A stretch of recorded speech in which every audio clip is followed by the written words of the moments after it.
Awesome work. Oh, man. So next we have the one-hand lapel, Sir Now Sir Dan's the man. Sir Dan's, how long did you work in clubs? 15 years. 15 years. So Sir Dan's seen it all. Seen people get shot, Yes. stabbed. A little bit, yes. Yeah. So he's seen a lot of the real stuff. So we're going to be doing the one-arm lapel, and this is probably, like you said before we started the video, you said this is probably the most common way people fight, the hockey fight. Yeah. Right? So what is it? Guy grabs with one arm and just starts going right into the face. Right? And I can tell you, most people I've seen from my, I don't know for you too, but from my experience from clubs, there's two ways people fight.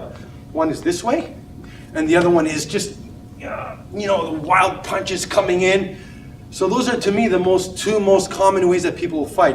And I've seen, I don't know if you've seen it, I've seen guys do this stuff, where they get into a boxing stand, they look all good, but once they clinch, it turns into, and they're screaming and the punches are coming from every angle. And believe it or not, I'd rather fight somebody like this than somebody like this, because sometimes it just becomes so unorthodox, so wild. The punches are just coming in from every angle that it just becomes so hard for you to say, what is he doing? Where is he coming from? And it happens so fast. Is it the same thing for you or no? Yeah, you never know what's going to happen. Yeah, like if the guy does this, I'm like, okay, good, we're in a stance, we're going to box, I'm going to slip, I know what he's going to do, but this type of stuff becomes so wild to stop. Plus the hands start moving, you're like, does the guy have a weapon? Does he have a knife? You know what I mean? And the angles are just so crazy. So we're going to cover the one-arm lapel. Now, what I want to do for the one-arm lapel is I'm going to use Mark too. Mark, come over here.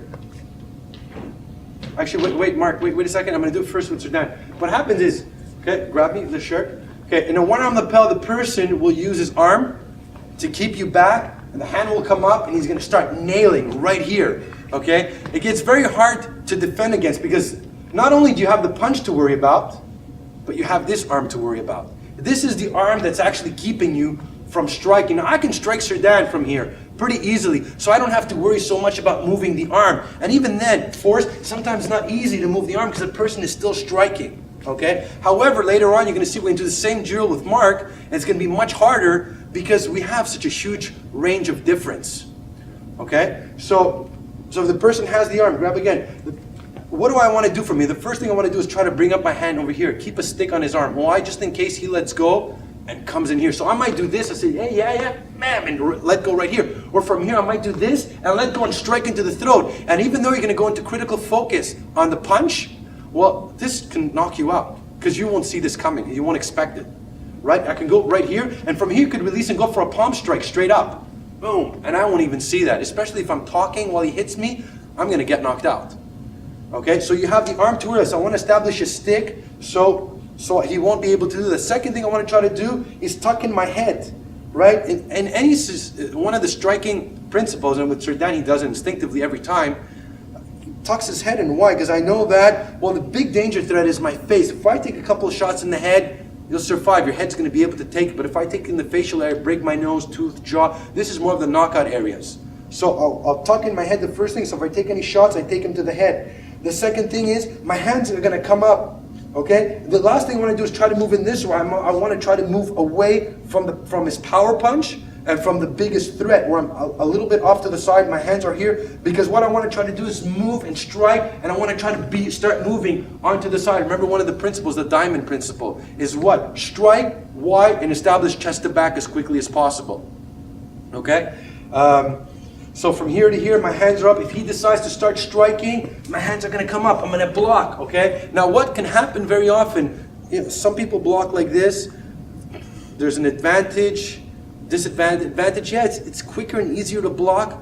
But if the guy's got a weapon, or if the guy's got, brass knuckles, or if the guy's got something, well, I might be taking it into the arm, into the thing. So I'd rather try to stop it as much as possible here, okay? So I want to keep the arm at this distance. If I keep it at 90, he's easily going to overpower me. So I want to keep it at this angle where it becomes much force.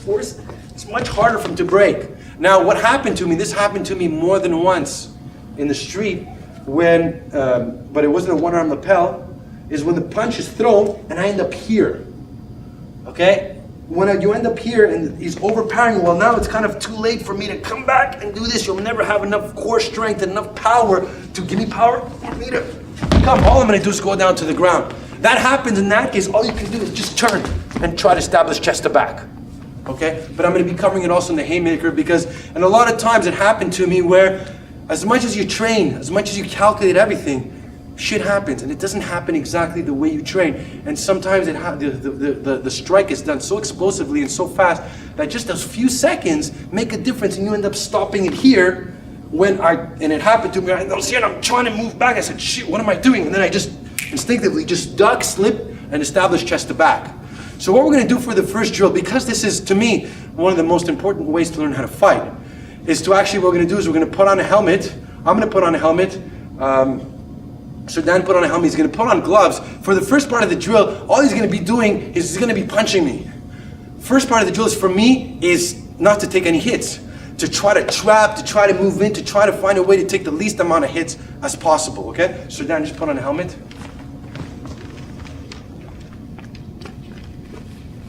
Put on the boxing gloves.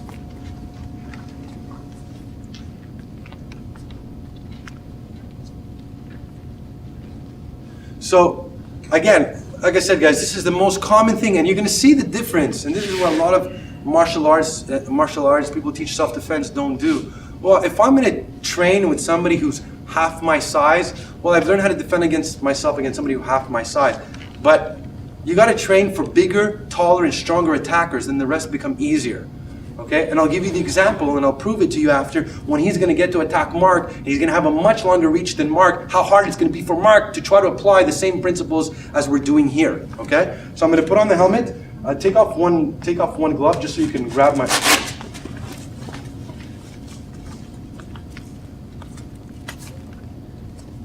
Now, we're going to start from a very simple, just start by grabbing my t-shirt. Whenever you want, go. Keep going, keep going. Grab again, whenever you want, go. Go, go. Go, go, go, go, keep going.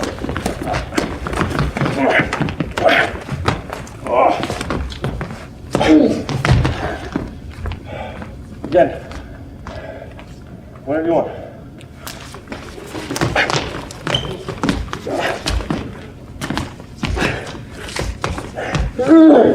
Great. Now you saw, right? But now, again, I knew exactly what he was going to do. So I don't want to make it like the rest of the self-defense videos where he grabs my one arm lapel and I show you how successfully he did it. But later on, there's going to be full-out attacks without knowing what the person will do. But the first thing I did is try to tuck in my head, bring in my arm. I grabbed his arm because I don't want to allow him, come over here. I don't want to allow him to let go of this arm, and then I got to try to trap him, and then he's throwing punches with both arms.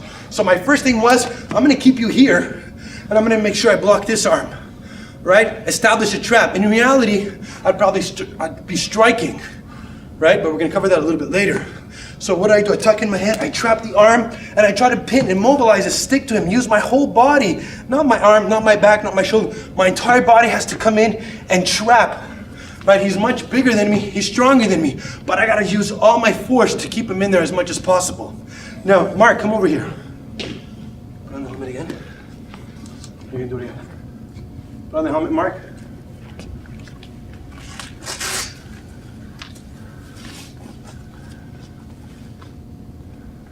So, the same thing now.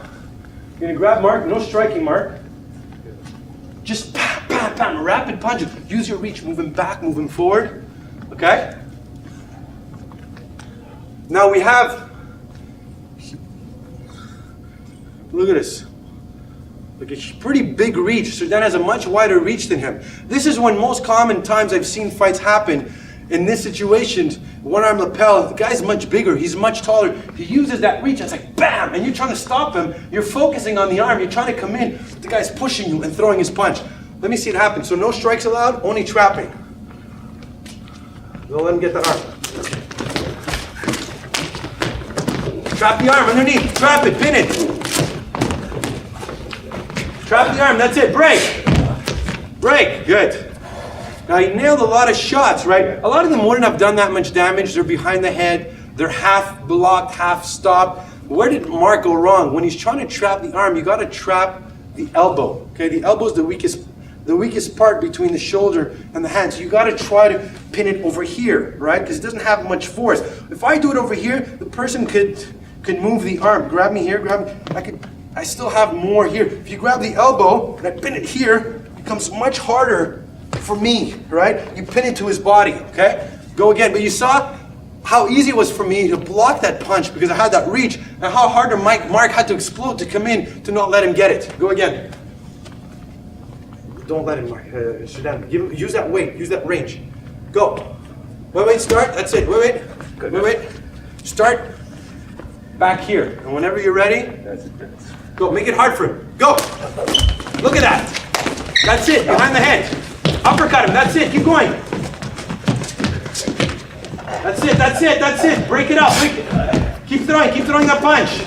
Go. Break.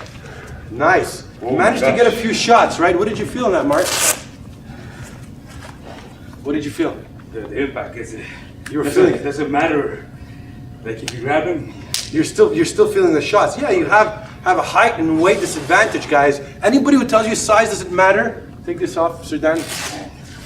Anybody who says size doesn't matter, to me, has never fought anybody bigger. Does size make us a difference for you? Everything matters.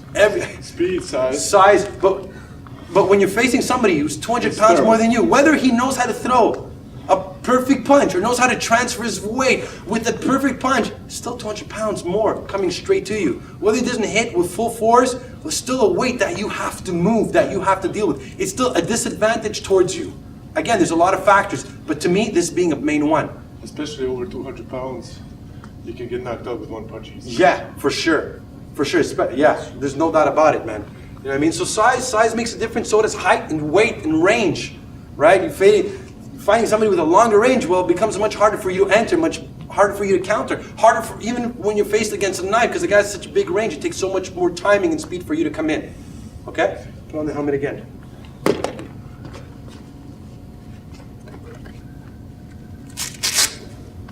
So I'm gonna go now again. So now what we're gonna do, okay, I'm gonna go very light, I'm gonna strike, don't worry. So what we're gonna do is we're gonna do the same thing. Now he's gonna be doing the same thing. He's gonna come in with a punch, right? But I'm gonna be allowed to strike, okay? So now, again, there's three things I have to worry about. I gotta worry about his arm here, making sure he can't move it. I gotta make sure I trap, so I don't break away, and then I gotta deal with both his hands, and then try to enter against a guy who's much taller and stronger than me. I gotta worry about his fist, right? And I gotta counter as quickly as possible. Objective is to counter and try to move off the side. The last thing I wanna do is move into his power box, right into this punch, because this is his power punch. So I'm striking and I'm moving. So you're basically doing 4 or 5 things at the same time. Now, which one do you do first? Do you strike first? Do you block first? It depends. I don't know. It all depends on what he does first. Okay? But I'm going to allow him to do the first strike first. Technically, you're put in this situation, I'm talking, it's easy for me to go to preemptive, right? If I decide to go preemptive, my hands are coming up here. If I'm talking to him, and he's saying, I'm going to beat the shit out of you, whatever, my hands are here, strike there, move off to the side. Okay? But what we're going to do for the first part of the drill, the second part of the drill, is actually, I'm going to be allowed to counter. Okay? So all you're going to do, I'm going to go light, grab me, just start throwing those punches, okay? Once you feel 2 or 3 strikes, or if I say break, just stop, okay? Oh.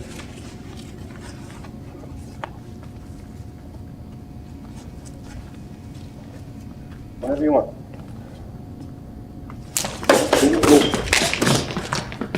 Come again. Oh.